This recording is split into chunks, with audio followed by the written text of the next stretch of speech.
ဒါပေါ့ညီမရဲ့အရန်လာတဲ့ဒီရွာသူလေးတယောက်လောက်ရရင်တော့အကိုပြန်ကျင်မှပြန်တော့မှာပေါ့ရွှေသိန်းမစားနဲ့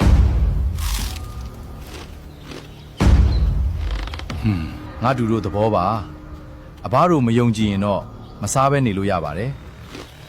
ဒါပေမဲ့ညဘက်ကြီးမှာဗိုက်စာနေရင်တော့အဘတို့အနေနဲ့စီစဉ်ပေးဖို့မလွယ်ကူလှဘူးပေါ့ကောင်းလိုက်တဲ့အမဲကြော်ပဲကျွတ်နေရောမင်းဝေရတတိထားတာလဲထားတာပေါ့တစ်ဖက်လူရဲ့စေတနာကိုစော်ကားသလိုဖြစ်သွားရင်လည်းမကောင်းဘူးကွာခုငါအရင်စားလိုက်ပြီပဲကွာဖြစ်เสียရှိရင်ငါအရင်ဖြစ်မှာပေါ့တောင်းပန်ပါတယ်အဘနဲ့ညီမလေးကျွန်တော်အစိုးရင်လွန်သွားလို့ပါ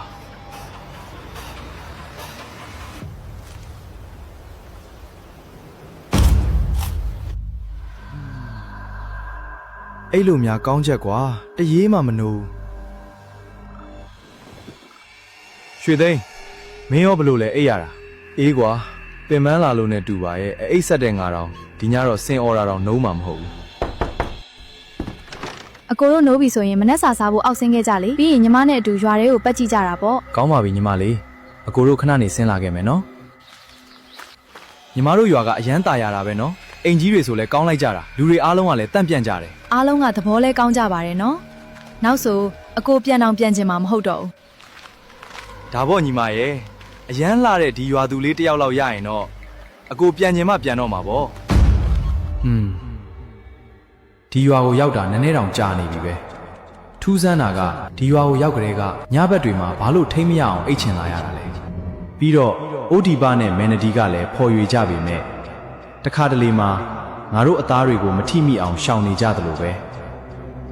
ဟိုကောင်ရွှေသိန်းကလည်းခုရက်ပိုင်းမန်နဒီနဲ့ရွာထဲကြီးလိုက်သွားနေတော့ဘာမှတိုင်ပင်လို့မရဘူးဖြစ်နေတယ်ဖုံဖုံဖျားအခုကိုမင်းဝေတို့ကဘယ်မှာရှိနေကြပါသလဲဖျား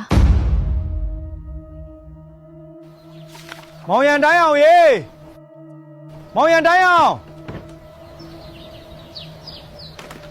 အုတ်ချင်နဲ့တတ်ထားပါလားဘာကိစ္စတွေများပေါ်ပေါက်လာကြတာတော့အေးကွယ်အရေးကြီးကိစ္စလေးတစ်ခုပေါ်လာလို့ငါတူကိုအကူအညီတောင်းဖို့အတွက်ရောက်လာခဲ့တာပဲကွယ်ဘာကိစ္စများလဲဗျဒီလိုပါအကိုညီမရဲ့အကိုမင်းဝေနဲ့သူ့တငယ်ချင်းကိုရွှေသိန်းတို့ကဆေးမြစ်ရှာဆိုပြီးရိုးမတော်တဲ့ကိုထွက်သွားကြတာ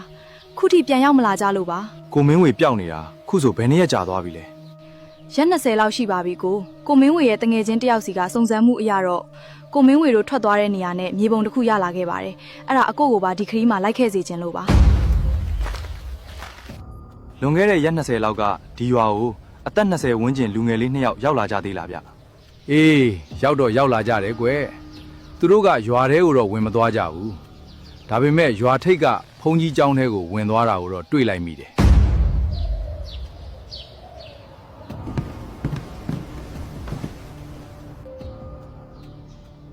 တကားတို့ဘာကြောင့်ရောက်လာကြတယ်ဆိုတာဖုံဖုံသိပါနဲ့ကွယ်တိတ်လည်းမစိုးရင်ကြပါနဲ့သူတို့ကဖုံဖုံအဆောင်လက်ဖွဲ့လေးတွေပေးလိုက်ပါတယ်အဲ့ဒီအဆောင်လေးတွေသူတို့ရဲ့ကိုယ်မှာရှိနေသမျှတော့သူတို့ရဲ့အသက်အန္တရာယ်ကိုမထိခိုက်နိုင်ပါဘူးဖုံဖျားအခုကိုမင်းဝေတို့ကဘယ်မှာရှိနေကြပါသလဲဖျားခုတော့သူတို့2ယောက်ကတောကြီးတဲကဝေမာနိကပြိတ္တာတွေရဲ့လှည့်စားမှုကိုခံနေကြရတယ်ကွယ်ဖုံဖျားကိုမင်းဝေတို့ကိုကဲတင်ပေးပါအောင်ဖျားဖုံကခုလိုကိစ္စတွေမှာမပါဝင်တတ်ပေမဲ့ခုကိစ္စမှာတော့ဖုံကူညီပေးပါမယ်ကဲတင်ရမယ့်နီးလန်းကိုတော့ဖုံမနှက်ဖြန်ကြရင်ပြောပြပါမယ်ဒီညတော့နားလိုက်ကြပါအောင်တင်ပါဖျား